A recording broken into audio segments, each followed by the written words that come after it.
person who looks like she's lying, off her butt, right? So, and to me, I saw two guys on CNN. Actually, it might have been a guy and a girl talking about this particular witness. Chantel, what is her last name? Yeah, Chantel is her last name. And they both agreed that it was obvious to everybody that she was sincere in telling the truth. Are they crazy? Obvious to everybody that she was being sincere and truthful? When she said she heard the wet grass, how sincere and truthful was she being? Her lies were so obvious that only people that are so colorblind could miss them. And of course, these two people happen to be black. But again, I guess they can't even find fault. Maybe they're afraid of the reaction from the black community if they mention that this witness was lying.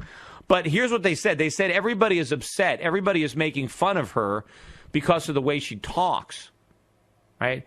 And I never did that. I feel badly that she can't read and that she doesn't have proper grammar. I never made fun of her. Maybe I poke fun at the school system, the U.S. government, our schools, that this person is a senior, a 19-year-old senior, and she can't really read and she can't speak properly. That says a lot about how bad our schools are. But I didn't make fun of her for the way she talked. What I did point out is the fact that she was lying. So I'm upset that she lied. And that's what I'm holding against her. But they're acting as if, people are just upset because she talks. And the funny thing about this discussion I had was one of the individuals was coming to her defense by saying that white America doesn't understand because it's not that she doesn't speak English properly. It's just that she's speaking a different language.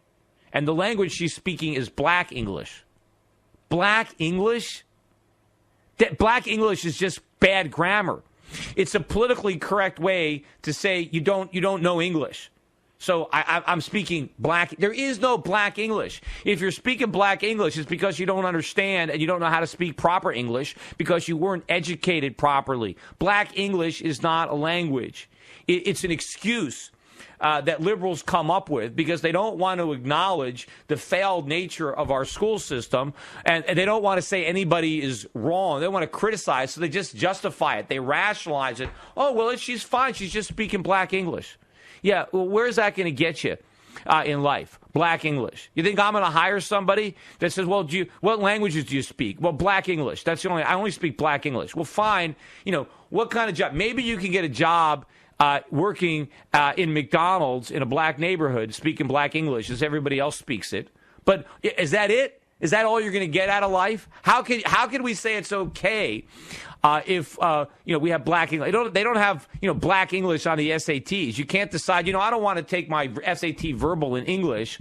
Let me take it in Black English, and then you can get scored. It doesn't even count. If you're going to be bilingual, I don't think Black English even it's not going to count. I speak what I speak. I speak Hispanic English and Black English. No, you need to speak English. It makes me think of that that scene in Airplane where they're all the people are coming up in a row.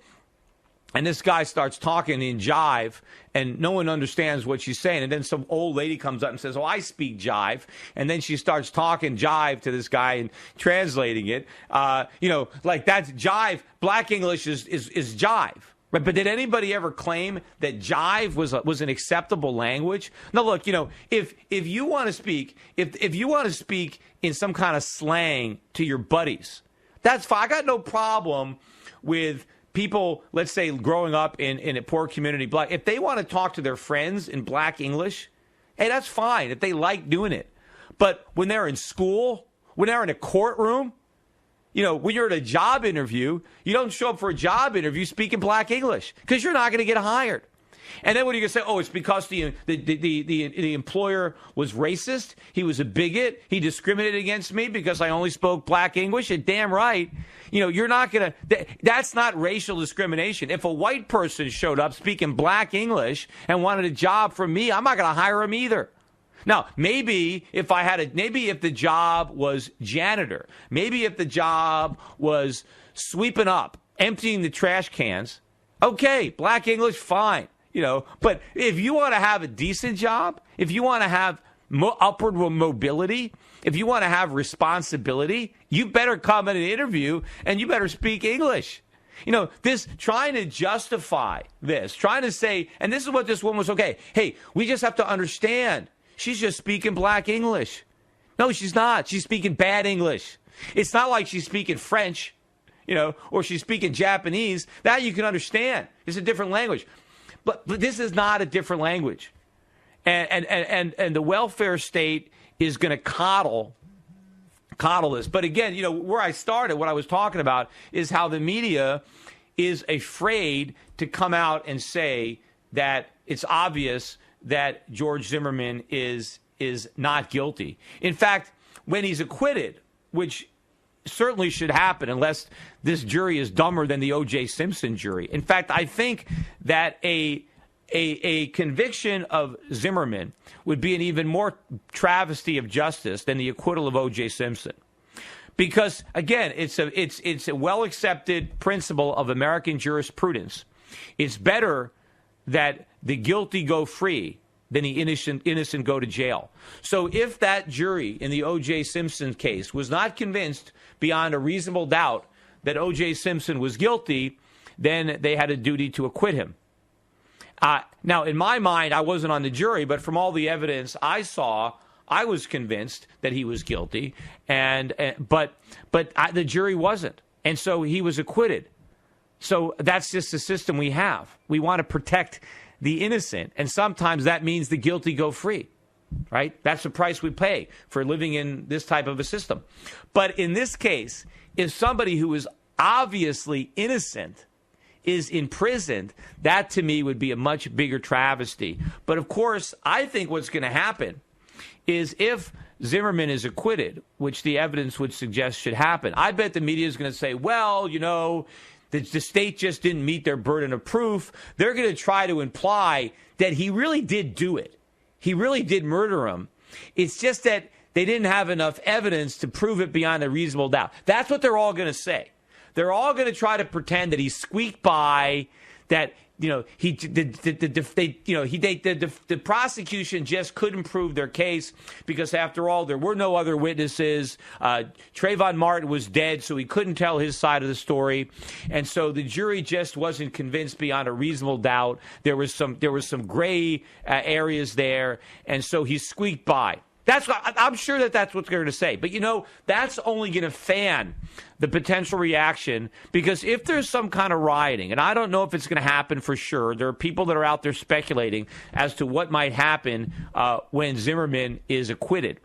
And I think that if the media reacts by saying, oh, a guilty man got off, that's just going to fan the flames. And remember, the media lit the flames in the first place. They built this thing up by showing pictures of, Trayvon Martin as a Boy Scout, 12, 14-year-old Trayvon Martin, trying to portray him as an innocent little kid skipping through the housing community, drinking iced tea and eating Skittles, and this crazed racist just came out and killed him in cold blood, and the police didn't care because he killed a black person. All of this was contrived by the media. They altered the 911 calls. They molded this. They created all the racial animosity. If they simply compound the error by not acknowledging the overwhelming evidence that supports the innocence of Trayvon Martin and the complete fabrication of this trumped-up murder charge, if they try to backpedal again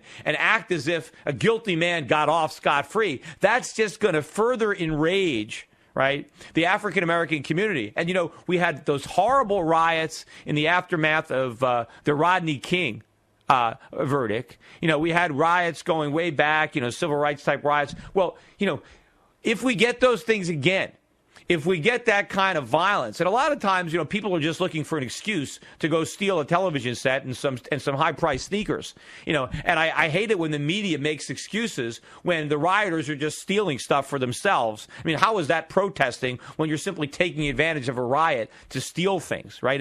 And people are laughing and they're having a good time. So a lot of it is just, it's just people just are criminals, and the media and the left making an excuse for criminal behavior and somehow saying it's justified justified based on the outrage.